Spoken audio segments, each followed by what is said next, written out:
3 days ago, Charlie Baszile and her 11-year-old daughter, Micah, locked up the rented Spanish bungalow with its cracked roof and tumble of punch-colored bougainvilleas and left Los Angeles for good. In an old Volvo wagon with balding tires and a broken air conditioner, they followed the black vein of highway, first skirting the edge of Joshua Tree where the roasted wind roared in their faces, then braving the Mojave Desert. They pushed through Arizona and New Mexico and sailed over the Texas prairie. 24 hours ago, they crossed into Louisiana, where the cotton and rice fields stretched away in a lavish patchwork of pale greens and browns, and 100 miles after that, where the rice and cotton fields yielded to the tropical landscape of sugarcane country. Now it was the next morning, their first full day in St. Josephine Parish. They hadn't seen a house or car since they turned off the old Spanish trail, and the road, which crossed over the Bayou Teche, was leading them farther away from town, farther out into the country. And Charlie, who'd never seen real sugarcane before yesterday, thought she should have trusted her instincts, thought that if she'd just listened to the small voice that whispered, "Take the map," they'd be there by now. Instead, she had listened to her grandmother, Miss Honey, with whom she and Micah now lived. "Put that away," Miss Honey said at breakfast that morning as Charlie spread the map over the kitchen table. "I know how to get there. Just let me get my purse." Now, here they were, Charlie and Micah and Miss Honey, wandering hopelessly like three blind stooges through South Louisiana's cane country, creeping down one ragged back road till it dead-ended in a grass-choked gully before trying another. While the sun got hotter and the air grew soupier, burning up precious time as they searched for the turnoff that would lead Charlie to her fields. She had inherited 800 acres of sugarcane land from her father, Ernest. For the last 10 months, she had pored over more aerial photos and assessor's maps than she cared to count, signed documents and placed phone calls. She had planned what she could from a distance. The fields Charlie had thought of for almost a year were out there, somewhere. Land she had to get ready for the harvest in October. God help us, she thought. It was 8:45. Charlie was supposed to meet Wayne Frazier at 9. The cup of community coffee with its bitter note of chicory had made her queasy. Maybe it was the coffee, but maybe not. Charlie thought as she remembered how her mother accused her of being a city girl and warned her not to make this move. Charlie swore her mother was wrong, but now she thought maybe it was true. She was accustomed to measuring distance in freeway off-ramps, not hectares or miles, weighing things in pounds rather than bushels or tons. The only crop she had ever harvested were the Meyer lemons that hung lazily from the trees along her backyard fence. The only soil she ever tended came in bags from the Home Depot. She exhaled heavily. If she were a country girl, she thought she could scan the horizon and know which of these godforsaken roads led to her fields. But she wasn't a country girl, not even a little. Charlie turned to her window and caught scent of Louisiana on the June breeze, the aroma of red clay, peppery as cayenne, musty as compost, and beneath it, the hint of mildew and Gulf water. She marveled at how different the landscape was from anything she'd known back in California. The stretch of Highway 5 between Los Angeles and San Francisco, with its endless miles of almond and pistachio orchards, vast stretches of orange groves whose blossoms perfume the air on early spring mornings, rolling acres of grape vineyards, tomato and cotton fields, and of course, the uninterrupted miles of reeking cattle lots.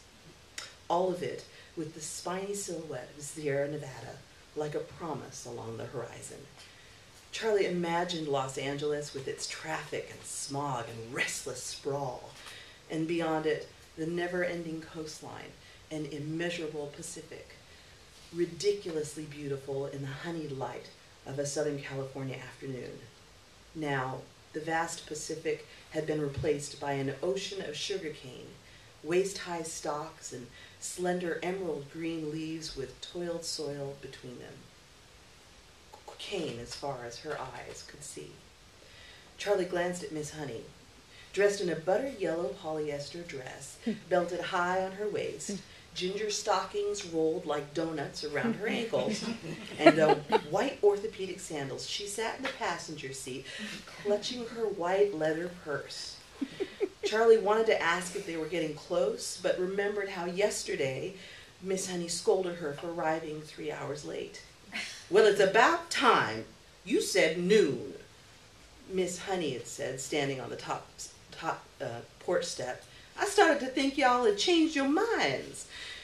How Miss Honey had flicked the purple plastic fly swatter as if it were the riding crop, and reprimanded her for cutting her hair. "You used to have long, pretty hair," she said. "Good hair. Now you look like a man." More minutes passed. A weather-beaten farmhouse set back from the road, a cluster of small wooden shacks in the distance that looked strangely familiar. Were they driving in circles? "I'm sorry, Miss Honey," Charlie said, "but are you sure this is the right way?" "Of course I'm sure," Miss Honey said. "If that man Fraser said your place is off the old Spanish trail, then this is the way. This used to be an Indian road." Micah, who had been fiddling with an ancient Polaroid camera Miss Honey had given her, reached over the back seat and tapped Miss Honey on the shoulder. "You can't say Indian. It's Native American. Indian is offensive." "Oh, really?" Miss Honey said, without turning around. "Do you know any Indians?" "Native Americans," Micah corrected. "Indians live in India." Miss Honey laughed, though Charlie thought it wasn't a laugh of delight or amusement. "Well, the Native Americans I know like to be called Indians," Miss Honey said, fingering her purse strap. "Bunch of them live in the woods behind my house." She turned to Charlie. "They built a big casino with a Mexican restaurant and a fancy steakhouse over in Sheraton. Lights up the whole night sky." Charlie nodded and was about to suggest they go gambling sometime, feed the slots or take their chances at blackjack, when Miss Honey said, "Nothing over there but a pack of jackals, if you ask me. Jackals and sinners." They drove on. Out in the fields, a gaggle of laborers followed doggedly behind a tractor. Up ahead, the remnants of an old sugar mill, brick smokestacks, rusted corrugated siding, dust-caked windows loomed over the cane. Miss Honey dabbed her neck with a wad of tissue and smoothed her gray candy curls. "I can't stand riding in a car with no air conditioning." Charlie nodded and added tune-up to the list of chores she'd tackle as soon as they got back to Miss Honey's house and she was able to unpack. "Baby," Miss Honey said, "look in that cooler and hand me a Coke." She raised her hand, palm side up to her shoulder. Charlie recognized the gesture. Her father held his hands the same way, right down to the fingers curved as though he were gripping a ball. "Hand me a boiled egg," he'd say during their cross-country drives to St. Josephine when she was a girl, or "reach in there and give me a couple of those cookies." And she'd root around in the cooler he'd packed until she found what he had asked for, excited to put just the right thing in her daddy's hand. Micah handed a bottle of Coke over the seat, and Miss Honey twisted off the cap.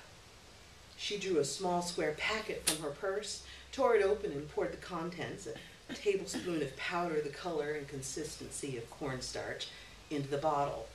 She swirled the mixture until a head of hissing foam rose along the glass. "What's that?" Micah asked. Miss Honey took a swig. "Stand back. I take it for my headaches." Charlie was no chemist, but she considered the properties of Coke. water, corn syrup, a healthy dose of caffeine, and guessed at the stand back. Aspirin for the pain, a little sugar to cut the bitterness, some type of amphetamine for an extra boost, and figured the combination would give quite a buzz. She wondered as Miss Honey nursed the concoction, closed her eyes, and leaned back against the headrest if her grandmother wasn't mildly addicted. Micah leaned over the seat. "Can I try some?" "Don't even think about it," Charlie said, and both Micah and Miss Honey looked at her as if she'd just blurted out a string of curse words. "I mean, I'm sure Miss Honey needs her medicine. There's water in the cooler if you're thirsty." "Why your father bought land way out here is beyond me," Miss Honey said a moment later. "If he wanted to own a business, he should have bought something in town. Russell Monroe has been trying to sell his barber shop for 2 years. I know he'd have let it go for nothing, and I hear some rich white fella from New Orleans just bought the old bank building in Main Street. Gonna turn it into a snazzy hotel." She waved a dismissing hand toward the window. "There's no one out here but a bunch of crackers."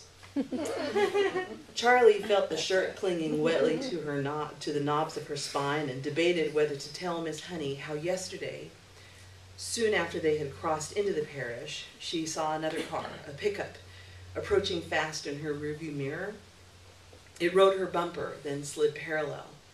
"Don't look," Charlie had told Micah, though she couldn't help but look herself. The passenger, a white kid in a backwards baseball cap, stared at her for several long moments, surveyed her car, and then turned to the driver, who leaned forward.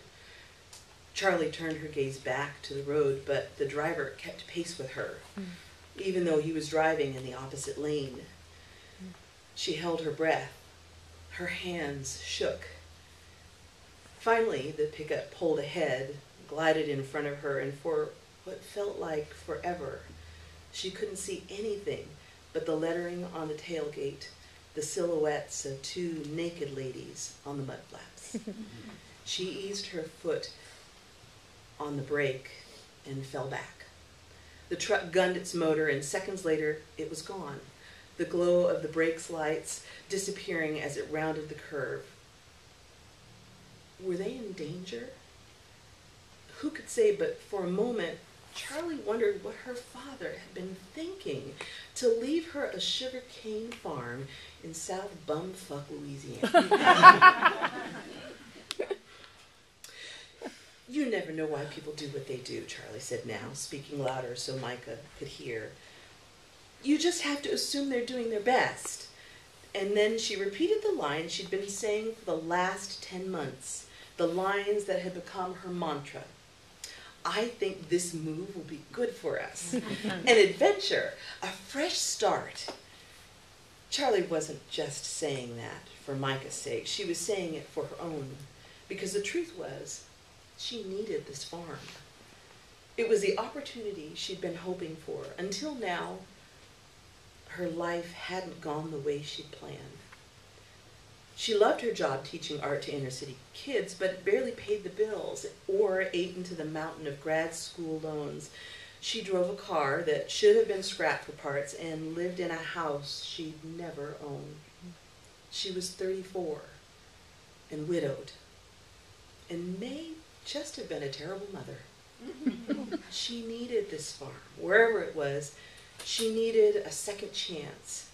She needed momentum and a good shove. "I reckon," Miss Honey dabbed her neck with her tissue again. "Don't get me wrong, I'm glad y'all are here. It's been too long, but sometimes you go looking for adventure, all you find is disaster." "What do you mean disaster?" Micah said. "What's going to happen?" "It's just a saying," Charlie said, but for good measure she decided not to mention the pickup or how for the rest of the drive she pulled over every time a truck came up behind them.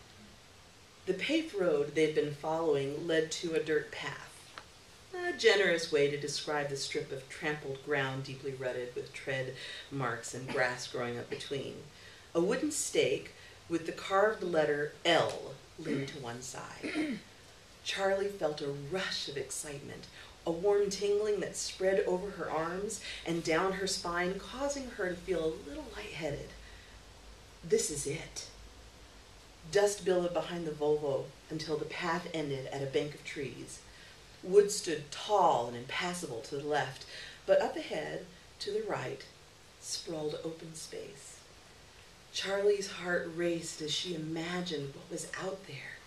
Fields so splendidly verdant, she'd feel short of breath just looking at them. Her father left the door open, and she had stepped through it. Charlie parked. Then she, Micah, and Miss Honey made their way over the clotted ground. "Holy moly!" Micah cried. "It's huge!" She took a picture with the ancient Polaroid, then hurled a stick far into the tangled weeds and creeping vines. "My God," Charlie muttered. "This can't be it." Across the field, wide and long as 10 city blocks, stunted cane stalks dotted the earth, their straggly leaves a starved shade of pale green with deeply sunburned edges. Grass and weeds grew thick and matted between the rows, which were preposterously rutted with tire tracks. Even to Charlie's untrained eye, it was clear no one had been out there in months. Where were the neatly tilled rows? The lush cane plants high as a man's shoulder? Where's the moist soil dark and rich as good French roast? Under a morning sky coated with clouds gray as concrete, Charlie stared out over fields that should have looked like the hundreds of lush acres she passed on the drive down. They didn't. "I thought this Fraser fellow was managing this place," Miss Honey said, raising her hand to shield against the glare.